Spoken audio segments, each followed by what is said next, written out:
Libro de Lucas, capítulo 24.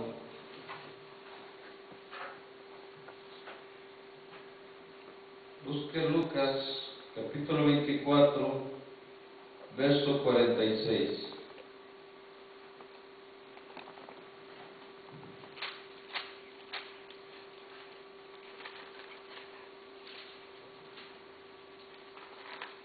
Gloria a Dios. Qué lindo es adorar a Dios. Qué lindo. ¿Ya tiene Lucas, capítulo 24, verso 46?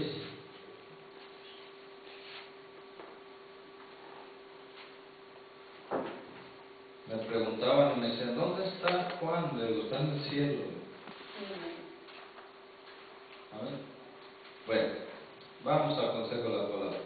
Lucas, capítulo 24, verso 46, dice, y les dijo, así está escrito, y así fue necesario que el Cristo padeciese y resucitase de los muertos al tercer día, y que se predicase en su nombre el arrepentimiento y el perdón de pecados en todas las naciones, comenzando desde Jerusalén.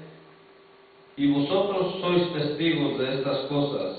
He aquí yo enviaré la promesa de mi Padre sobre vosotros, pero quedaos vosotros en la ciudad de Jerusalén hasta que seáis investidos del poder desde lo alto. Padre, gracias Señor, te doy en esta tarde, usa mi vida, derrama tu unción, tu gracia, tu palabra con denuedo. Hermoso Espíritu Santo, úsame Señor, que tu pueblo sea bendecido, que tu pueblo sea edificado, Señor, a través de tu palabra. Reprende todo estorbo en los aires, Señor, reprende toda oposición, que tu palabra sea sembrada en los corazones, Señor, y dé el fruto al 100 por uno, Señor, conforme tu voluntad. En el nombre de Jesús te doy gracias, Señor.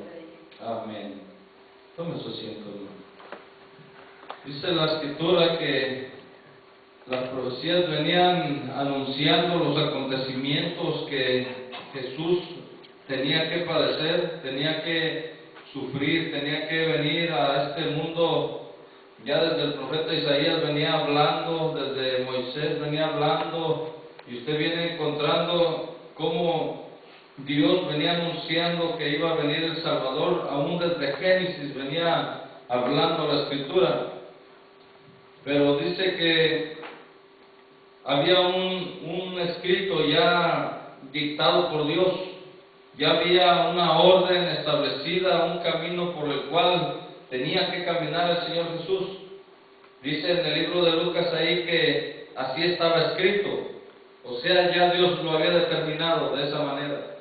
No había otra forma de cómo ser salvo, no había otra forma de cómo pagar por el pecado, no había forma de cómo traer el arrepentimiento. La gente se arrepentía. Llegaban en aquel tiempo, en la ley de Moisés, hacían su sacrificio y agarraban cierta sangre, la rociaban por el pecado, hacían la expiación, pero no se quitaba el pecado, simplemente se ponía la sangre y cubría el pecado, pero el pecado seguía ahí.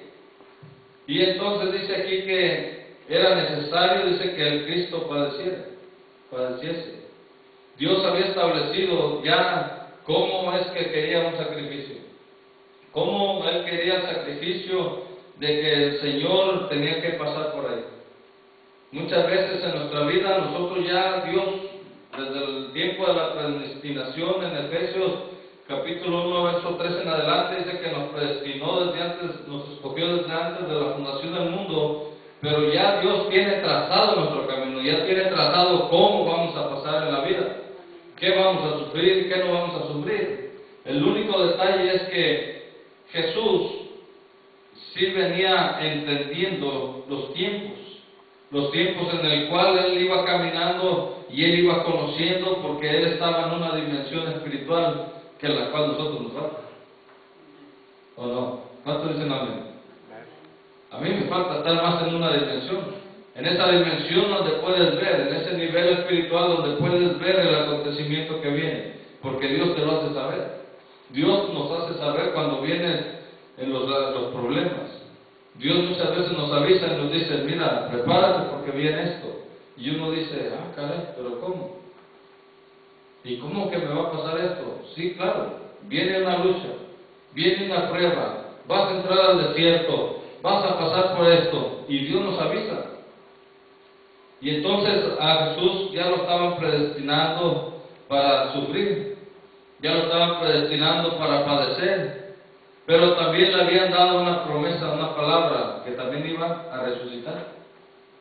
Y qué lindo, ¿verdad? Que no nos iban a dejar solo, no lo iban a dejar solo en el sepulcro ahí, sino que iba a padecer bastante, pero también iba a resucitar. Acompáñenme al libro de Mateo, capítulo 27. Y en el libro de Mateo usted va a ver una parte de los acontecimientos que surgieron, en los cuales fue necesario, aunque angustiado, aunque triste, aunque un poquito pensando, el Señor Jesús fue un día al monte a orar y le dijo: Señor, pasa de mí, si es tu voluntad. Destacó: si tú quieres que podamos cambiar esto, si no, pues que se haga tu voluntad. Pero dice en el Mateo capítulo 27, verso 32, cuando salían, hallaron a un hombre. Usted conoce la historia, que agarran, arrestan a Jesús. Y déjenle relato un poquito. Arrestaron a Jesús, lo habían azotado, lo habían golpeado, lo habían escupido, lo habían hecho trizas, casi lo habían desbaratado. Pero en el momento de la crucifixión lo agarran y lo llevan, le ponen un madero y lo llevan desnudo hacia la crucifixión. Del verso 31 dice: después de haberle escarnecido, le quitaron el manto, le pusieron sus vestidos y le llevaron para crucificarle. Pero el verso 32 dice que cuando salían, hallaron a un hombre de Cirene que se llamaba Simón. A este obligaron a que le llevara la cruz. Y no era la cruz en sí, era un madero. Solo era una viga que le habían puesto en el hombro a Jesús, el cual tenía amarradas sus manos en esa viga.